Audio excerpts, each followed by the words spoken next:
Strix. Hope you're keeping well. Hope you're enjoying spring. Spring is here.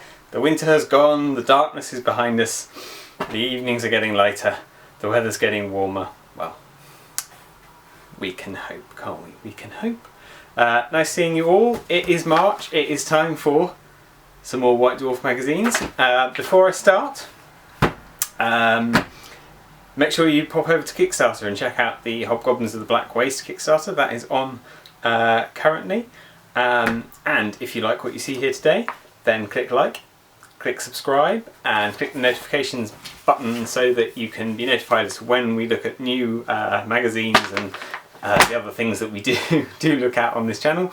Yeah, leave me a comment. Tell me what you like. Tell me what you don't like. What you'd like to see more of. What you don't like is fine as well. You know, you can say that too. We're not sensitive here, not too much anyway. Yeah, join us over on Facebook. Join us on Instagram. Go to oakground.co.uk and check out all of the fun things that we have. There you go. I've done the business spiel.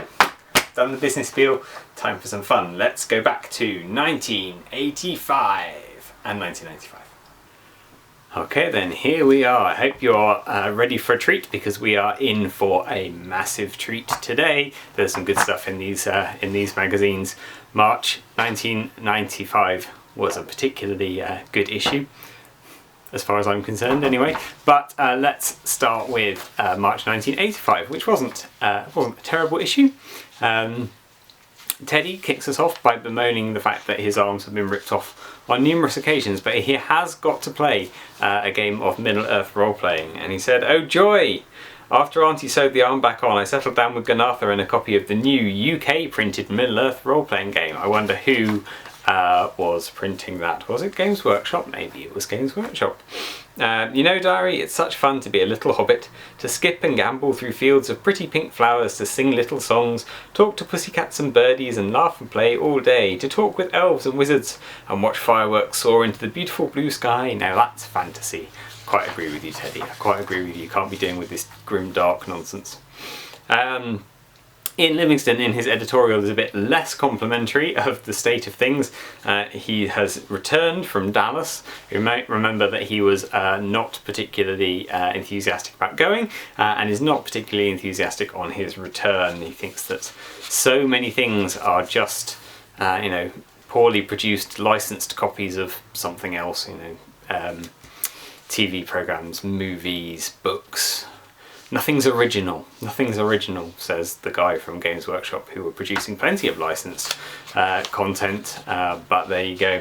In fact, his one perk, one thing that he took away that was exciting, was that Citadel are going to be manufacturing the official D&D and AD&D miniatures.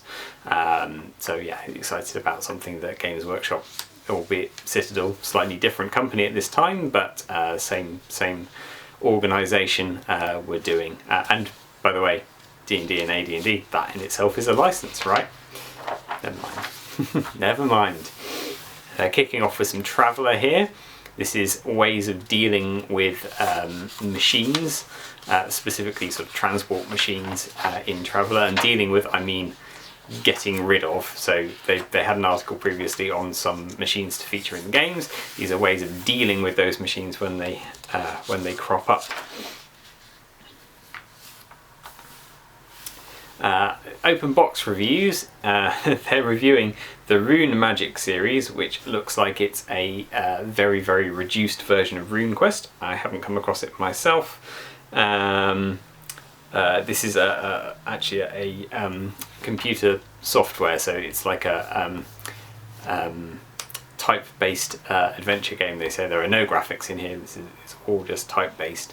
I like a type-based adventure, but I think the impression was that although this is based on the RuneQuest system, because of the necessary limitations, I guess, of being through a computer, but also through lack of inventiveness, the reviewer feels on behalf of the producers, it didn't quite do all of the things that it could achieve.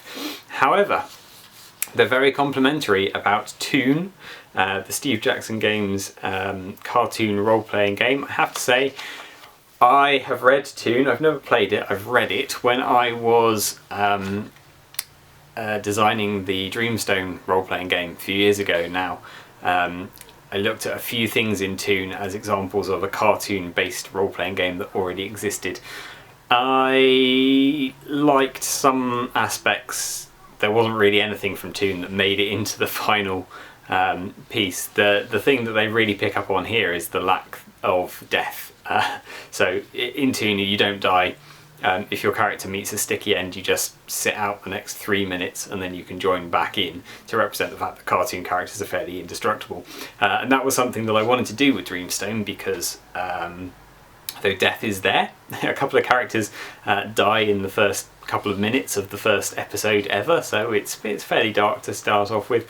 There are lots of things that would kill regular people in the episodes that don't, but I didn't like this idea of sitting out. That felt sort of fairly arbitrary and removed from the game. So we have 3 different types of damage that can be done in Dreamstone, and they have different effects. The most severe one is the one that causes you to miss the rest of the scene. That's when you fall off a cliff and go splat in a little dust cloud down the bottom, and then you have to sit out until the next scene. So I guess you could say that was sitting out a little bit of time, but it's not a time limited thing, it's a scene limited thing. That felt more appropriate to me. Anyway, I digress. Back to White Dwarf. Star Trek 3 combat game by FASA Games Workshop, compared against Star Trek Fleet Battles Volume 2 by Task Force Games.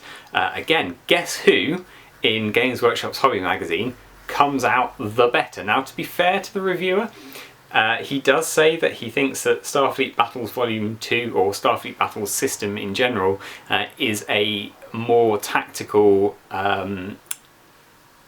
rule set for the serious gamer, but he also finds that it's fairly indecipherable to get into and has a lot of contradictions in it, so he prefers Star Trek 3 Starship Combat Game, which has nicer components and nicer rule books, and probably they were working with a bigger budget than Task Force Games. But it does seem odd that the Star Trek license should have been carried by so many different people simultaneously. And look, here's a big full-page glossy ad for Star Trek 3, the Star Trek combat game, that Russell Clark, who is not at all affiliated with the Games Workshop, whose magazine he's writing for, has given greater reviews for. Although, to be fair, I mean, the overall rating is only an 8 for the Games Workshop version and a 7 for the Task Force Games version, so the overall rating isn't actually that different, considering how different, 99968 against 75487 is the long-term interest, is what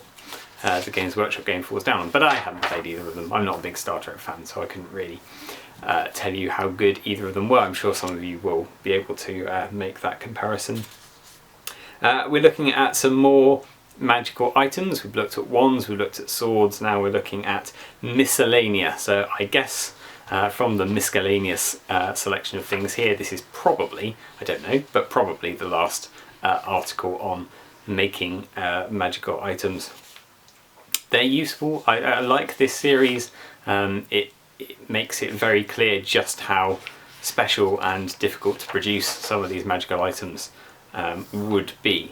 How that affects the gameplay, other than rendering them unavailable except if you choose to go on a specific quest to get the items to make one specific magical weapon or magical pair of boots or something. That's a good starting point for a quest, especially if you've maybe got a wizard patron who is paying you to do that, and you're looking at for some other things along the way. That might be quite an interesting way to spin it. Carl Critchlow's Thrud the Barbarian becomes Thrud the Destroyer in this first of several parts episode. This is part 1. It's got this lovely big illustrated header here that takes up a quarter of the page. Nice, and these banditos, these Mexican farmer type dudes, are in town looking for some mercenaries to save their village. And they come across the roughest, toughest, meanest mercenaries west of the Pecos. And they get given some gold, and then they get on the wrong side of Thrud, and so it looks like Thrud is probably going to help these guys out. I'd imagine that's the way the storyline is going to go. We're back on the Dark Usurper now. We're back on the Dark Usurper. I will pick this up later. I haven't played any of it. I said we might start playing some. I haven't. I'll get back to that in a little bit. This is an interesting scenario. Draw the blinds on yesterday. This is a Call of Cthulhu scenario. Quite a big fan of Call of Cthulhu stuff. It seems to be a bit more interesting than your average D&D dungeon. But in this case, this is a modern day scenario. Plays off the fact that a lot of the Lovecraft stuff was set in the 20s, and that's all faded away. Nobody really believes any of that anymore, apart from the few cults that are lying under the surface. But all of the players are thrown into the midst of it when they're on a plane that seems to land normally, but the reception of the airport when the plane lands is that actually they've been missing for a number of weeks. What happened in that in-between time, and the scenario is based around trying to find out what happened to the plane and the passengers and what was going on during that period of time. And a lot of it is set in Wiltshire. It says between Salisbury and Bristol, which is countryside that I have driven through many times because my parents live in Dorset on the edge of Wiltshire, and I for a long time lived and worked in Bristol, still work in Bristol now, live a bit further north, but still drive the same routes to get there, so I can imagine this countryside well. I can imagine the remote farmstead that's talked about here, and as with, is it John Wyndham who wrote The Fog? Can't remember. Or is it the guy who wrote Watership Down and Plague Dogs? Anyway, can't remember. There's a it's not a ghost story, it's sort of loosely a thriller horror story about some fog that escapes from an institution on Salisbury Plains, which is where all the big military bases are if you don't know, and Portland Down, which is the sort of chemical investigation centre. That's all on Salisbury Plain or around that area, and yeah, the fog escapes and it wreaks havoc on little rural communities, which I can totally imagine having grown up around there. So that's quite a nice thing for me. It feels quite true to living there. All of the slaughtering people and worshipping pagan gods and all that kind of things that we absolutely do in rural Dorset and Wiltshire. This is quite fun that throughout the scenario there are lots of cultural references, and it feels like it needs to explain the cultural references down the bottom here. So there's some Beatles references, there's some Michael Moorcock references, there's some film references, Texas Chainsaw Massacre, Prime Cut, Straw Dogs references, those kinds of things, which maybe that's good sort of further reading to do if you've read the scenario and you're not familiar. Travellers continue through their Star Wars parody epic, and here's the letters page. I'm just going to have a slurp of some tea. Delicious tea. I like strong lapsang, that's what I'm drinking at the moment, strong lapsang souchong. Delicious smoky tea. It's a firm favourite of mine. Here we are in the letters page, and there's a fair amount of compliment and a fair amount of criticism. There's a guy who writes here to say, I like your magazine, but I've only written in to complain about the D&D cartoon series. Okay, alright, if that's your thing. I don't think that's mentioned at all in any of these role-playing magazines, but I guess because it's D&D I think it's loosely related. But there's quite a lot of commentary in here about the Dark Usurper, this fighting fantasy series or adventure that they've run now over 3 parts. I think some people are getting fed up saying, okay, it's alright to mention fighting fantasy, that's fine. We don't mind the game books once in a while, but it's really basic role-playing stuff. It's not that exciting. I actually really like it. I think the more basic the system, the more fun you can have as a DM sometimes if you're inventive, but I get if you're really into your maths and your metagaming that maybe there's not that much meat for you in Fighting Fantasies 2 stats, but never mind. Or there's 3 stats, isn't there? I think 3 stats. Anyway, never mind. But I kind of, having not read any of the Dark Usurper, I can't comment on it as an adventure. but having seen it crop up now in 3 episodes or 3 issues, I kind of concur with some of these writers who say, okay, if you're going to have a one-off, that's fine, but don't serialize it on and on and on, because people won't follow it. They'll follow a little bit through it and then they'll get bored waiting for the next month, or they will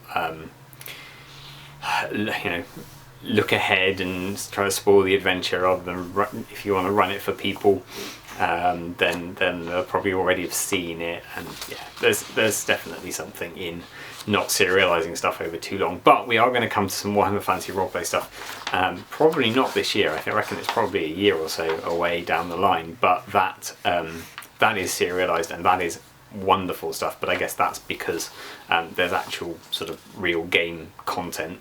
It's very sandboxy stuff that DMs can do stuff with, whereas the Dark Usurper is just it's an adventure for one person, and I guess it takes up magazine space that could be doing other things. Okay, here we are back with Tabletop Heroes, looking at some scenic elements this time. There's about this whole section of the article is on why it's good to have something nice to play on the table with, whether that's floor plans, whether that's a black sheet that all the adventure happens on, whether that's some nice textured coloured paper to write on or something. Anyway, why it's nice to have your dungeon laid out in a nice way.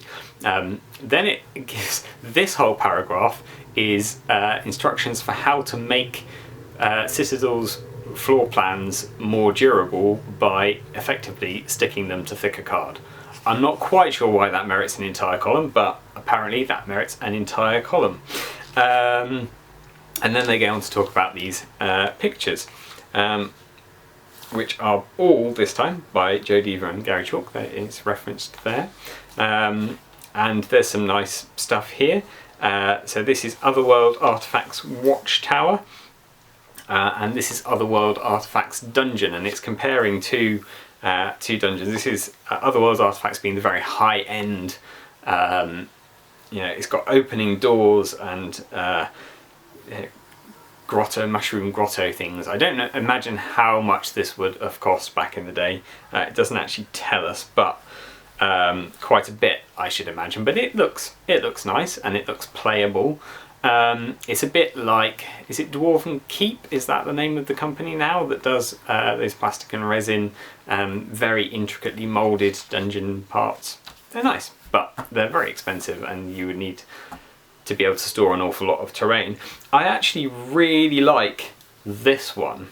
And this is Torchlight Fantasy's dungeon setup. No idea what happened to Torchlight Fantasy.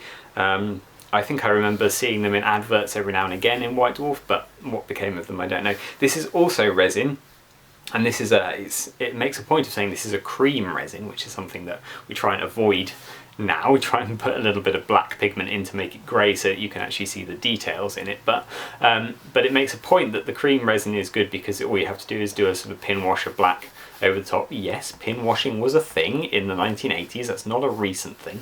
It was a thing. None of this rubbish slap chop nonsense. These painting techniques have been around for a long time, damn it. Anyway, enough of my rant about how people like to name and claim things that have already been existing for a long time. I like this look of this setup, and what I really like about this setup actually is that the walls are painted black and it's set on a black cloth, so you really can sort of feel like that's the extension of the extent of the world, that beyond that there is only darkness. And that may work better in a photograph than it does on the table, but it certainly makes that dungeon look really smart. This one is also against a black background, but because the tops of the walls are white as well, it's very hard to see where one corridor starts and the other ends, but probably that would be easier in person. Oh, and there's some pirates and some swashbucklers here as well. I'm painting pirates currently, Foundry pirates, but not Citadel pirates. Anyhow, some stuff for RuneQuest. RuneQuest is a game with its distinctive brand of humour, so it's a pleasure to get the occasional contribution which enters into this spirit. Yes, we have got a comical, not exactly comical, but a more light-hearted roleplay article, which is very nice to see. Couple of short scenarios with Fiend Factory. I like how Fiend Factory have now taken on board that endless swarms of monsters with nothing to do with them particularly is not that exciting. So now they are trying to put their monsters into a scenario, but of course they're creating the scenarios to feature these monsters. So although that's a step in the right direction, I still feel like there's too much additional monster generation going on, but there you go. There you go. Here's some more Traveller. Starbase, a bi-monthly development devoted to Traveller.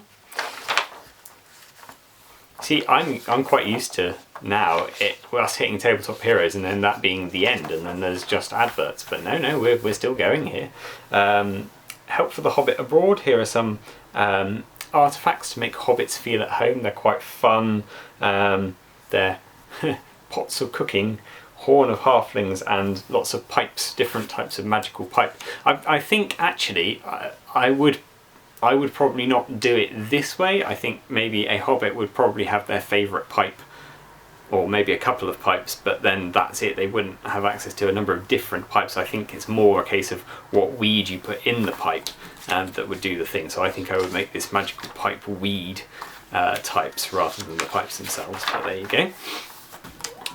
Here's some more small ads that are amusing, but I don't have time to dig into them all.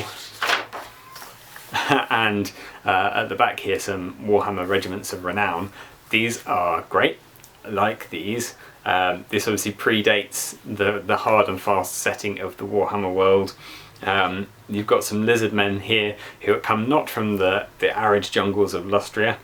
Arid jungles, is that right? Maybe tropical jungles of Lustria, anyway. But they come from the depths of the mountains below the dwarf delvings. The dwarves delved too deep and awakened the lizard men. I'm not sure cold-blooded creatures would really survive that well in the mountains with the dwarves, but there you go. Apparently that's where they found them. I remember seeing snake men as well being listed as coming out of mountain caverns in the mountain. Yeah, probably. It feels alright thematically. I just don't know biologically how the creatures would cope with that. And the Lothan City Guard here, this is interesting. This, I don't know, is this the first appearance of the Lothan City Guard? It's now a mainstay of High Elf armies, or Ealdari, or whatever they are now. The Lothan City Guard certainly was a mainstay during the rest of Warhammer. But these guys are quite different. The job of the... Oh, so I should say Lothan is described as being the port city of the High Elves, and it's the extent to which other races are allowed within the High Elf realm. So that hasn't really changed, but this very much makes out that Lothan is seen as a sort of decadent den of scum and villainy, because these other races are allowed to contaminate the purity of the High Elves with their presence. So the job of the Captain of Guard of Lothan, not a popular one. Few jobs are popular in the Elf Kingdoms, as elves despise all forms of work. Perhaps it's because of this that the important, responsible positions tend to fall to eccentrics. Droy Hasplin, Captain of the Guard of Lothan, is a case in point. A neurotic, homicidal maniac. At dusk he can be seen pacing the battlements of the great lighthouse of Lothan, cackling madly and perhaps torturing an underling. I like High Elves not being these wonderful, pure, immaculate beings. I like them being evil, twisted sons of bitches. That's very appropriate to the sort of xenophobic nature of elves, to my mind. Oh, we missed a thing. Where is it? Back here somewhere. There was something I was going to pick up. Where is it? Here it is. So, Games Workshop's plans for this year include releasing the board game for Warlock of Firetop Mountain and other things. There you go, that's exciting news. But here we are. Citadel Miniatures, a talk with Brian Ansell. They're going to be using slaughter bases. This is the first emergence of slaughter bases replacing solid metal bases on miniatures. There's a little bit of reluctance here on the part of the interviewer, I guess, but having been shown some samples, he gets a bit more excited about it. So there you go. Slaughter bases are on the rise at this time, and there is that Middle-earth role-playing published by, oh look, Games Workshop. There you go. exciting times for Games Workshop. There we are. So there we are. That is March 1985. Let's now go and have a look at where are we? March 1995. I had to do difficult maths then. Now I made the mistake just then of munching a ginger biscuit. It seemed like a good idea, but now my throat's really dry, so I've got finally a last little swig of tea. There we go. Hopefully we'll be alright now. Excuse the slurping noises while I clean out bits of ginger biscuit from my teeth. Incidentally, last time you saw this green baize, this was covered in bits of metal swarf where I was cleaning hobgoblins.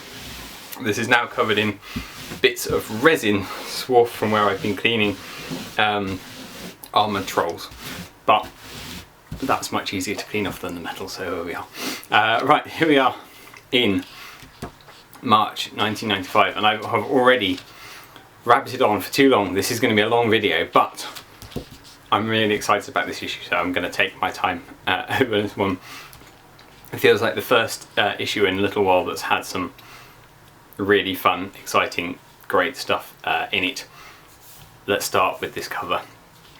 I'm not the world's biggest 40k fan, but dramatic Tyranids, that's a majestic majestic image to start off with.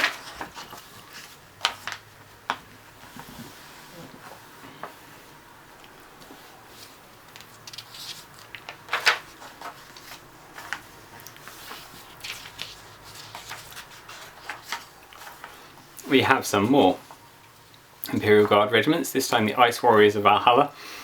Apart from Soviet Russian troops, I can't really think what these guys are based on. We've had the Attila the Hun Rough Riders, we've had the Predator Jungle Fighters, we've had the Colonial Marine Cadians. Not really sure what the Ice Warriors are based off, but I imagine in this tropical jungle fighting the orcs here, they're pretty hot in their furry hats. They're quite fun though. And this introduces new rules for the Imperial Guard mortar, which are very similar, in fact pretty much identical to the rules for stone throwers in fantasy at the time. So I wonder where they got that idea from. This is exciting.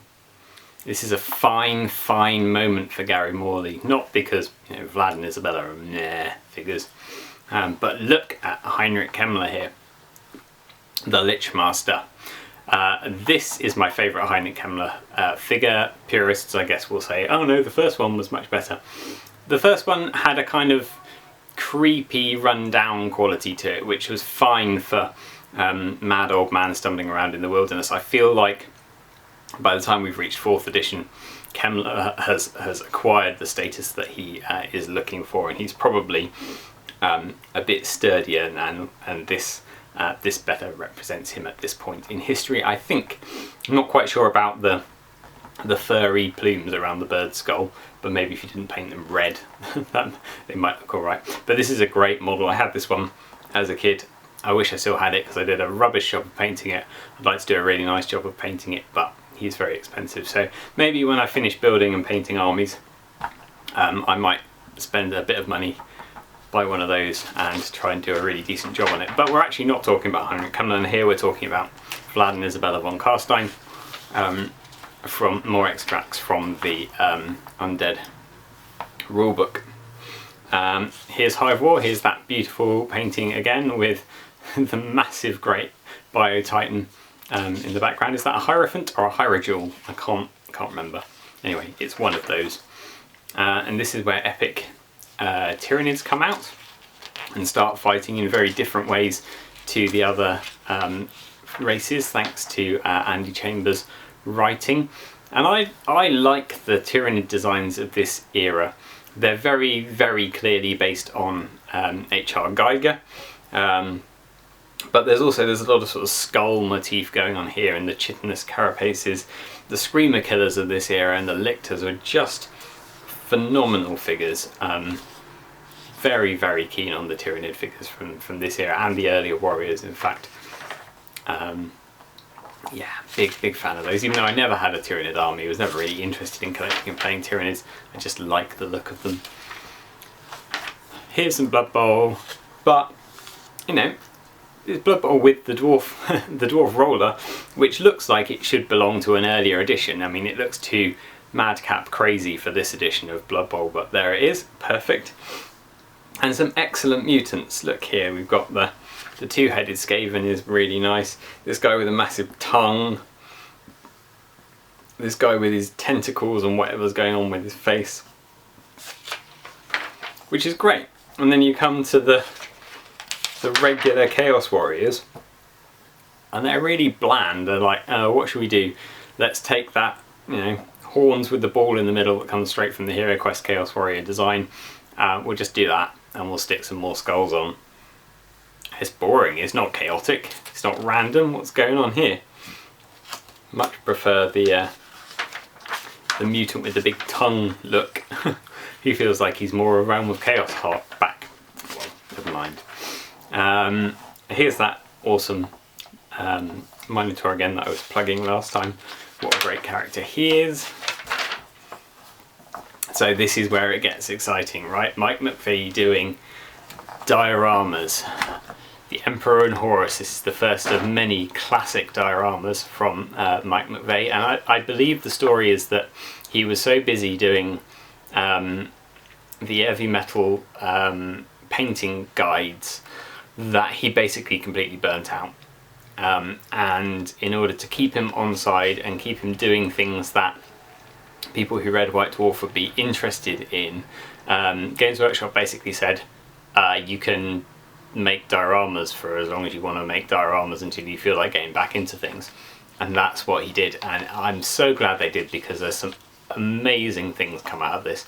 And if you're ever up in Nottingham at Warhammer World, a lot of these dioramas are still there and they are absolutely beautiful to look at. I mean, they piss all over the big displays of modern miniatures, because they're small and they're intricately crafted and they're exquisitely painted, whereas all of the big scenes are just as many plastic miniatures as possible assembled, and then they throw contrast paints at them and rely on the lighting to make it look interesting and the size of the spectacle. But when you're making something that's this small and it has real attention paid to where it's focusing your attention, focusing your gaze, leading your eye through the diorama, there's some real art in that, and they should learn. They should learn and do things more miniature. There you go. So we've seen this conversion previously in a White Dwarf, and here's the Emperor conversion that goes with it. And Mike talks in great detail about how he created these, what bits donated the models, why he chose to paint them as he did. There's the artwork that inspired it. And these photos are actually, they're very close to the diorama. I've seen the actual diorama, that's at Warhammer World. You don't lose an awful lot from looking at these photos. Obviously it's nice to see how it actually looks in 3 dimensions and fits together, but the photography is done very well. You get a real sense of the scene just looking at these images. And in fact you can get in really close, although the Emperor's armour is white here, and it looks, you can probably see on the screen, you think that's just white. It's actually got loads of filigree painted into it, which you can just about see if you sort of squint at the page. So that's an exciting thing for me, just that sense of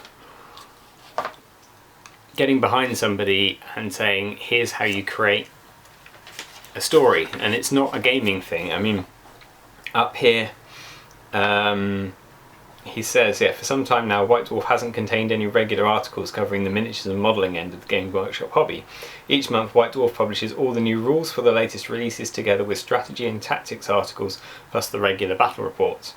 This is all as it should be, as for most of us, painting our models to the highest standard we can achieve is just a precursor to getting them onto the table for a game. But for many people, myself included, the thing that first attracts them to the Games Workshop hobby is the jewel-like quality of the Citadel miniatures themselves. And I, speaking as a painter far more than a gamer, I totally concur with that. Like, I get a game in very rarely, but I love sitting down to paint the models, and that, as he says, that small jewel-like quality. There's something about the miniatures of this era and before, he says, getting all nostalgic, that it does feel like you're painting a statuette. It feels like painting a work of art, whereas the big plastic kits, to me, that feels like doing an Airfix kit, which is a different world, or you know, playing with a toy. It doesn't have that jewel-like quality that he's talking about here. I don't know why.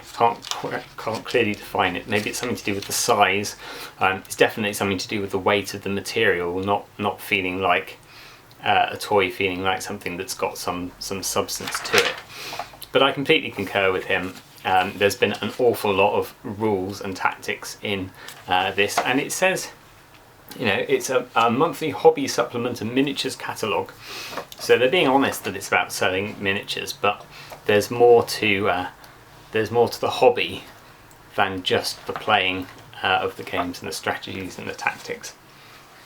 However, Jervis Johnson is going to talk about strategy and tactics. Actually, he isn't. He's talking about linking games together in narratives now, and it's something that I don't really feel needs to be explained how you do that.